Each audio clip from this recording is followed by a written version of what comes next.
Good evening. Welcome to Washington. I'm Brett Baer. Breaking tonight, growing concern about Americans and those who helped Americans still stranded in Afghanistan as anecdotes of new Taliban atrocities are filtering out of that country.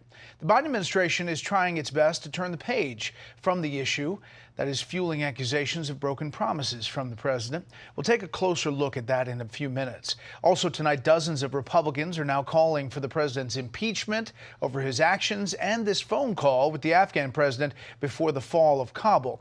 But impeachment is something the top GOP senator says will not happen.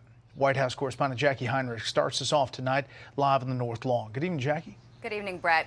On the third day since the troop withdrawal, no answer on whether any more Americans have made it out of Afghanistan or how many green card holders or SIV applicants remain. The White House is directing those questions to other departments, and there's a distinct feeling President Biden is trying to move on from Afghanistan to his domestic agenda.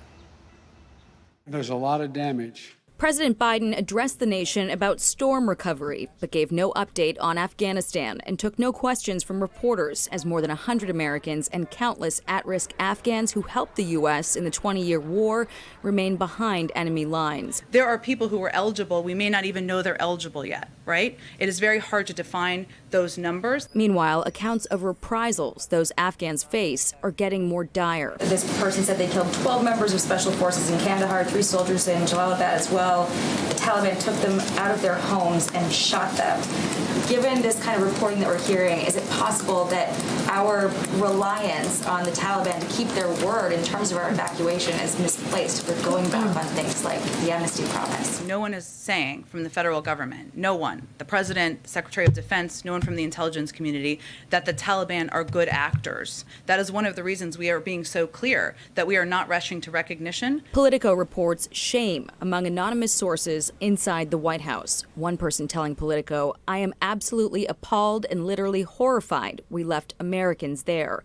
Kabul's airport remains inoperable, and the White House says there are risks associated with charter flights seeking to extract Americans to U.S. military bases. We do not have reliable means to confirm the basic details of charter flights, including who may be organizing them. We know ISIS-K has a keen interest in attacks against aviation targets and our personnel on the ground in our Air Force, in our military bases. Among the House GOP, growing calls for the president to resign, but the top Senate Republican Mitch McConnell says President Biden will not be impeached, and the ballot box is a better place to hold him accountable.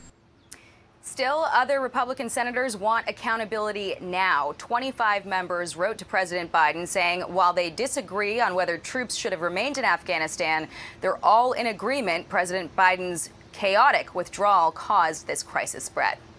Jacqui, obviously the administration, the president want to focus on domestic agenda items, but you have this human infrastructure bill that's kind of sitting out there, the $3.5 trillion. A key Senate Democrat is pretty much blocking that path.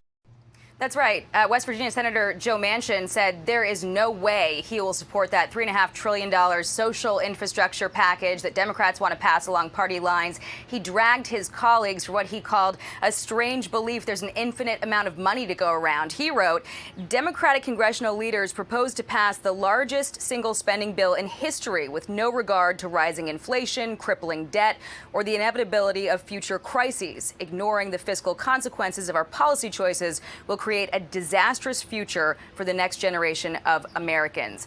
Without Manchin's vote, Biden's agenda really seems to go nowhere, and it appears that Manchin is dug in, Brett.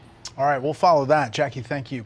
Hey, Sean Hannity here. Hey, click here to subscribe to Fox News YouTube page and catch our hottest interviews and most compelling analysis. You will not get it anywhere else.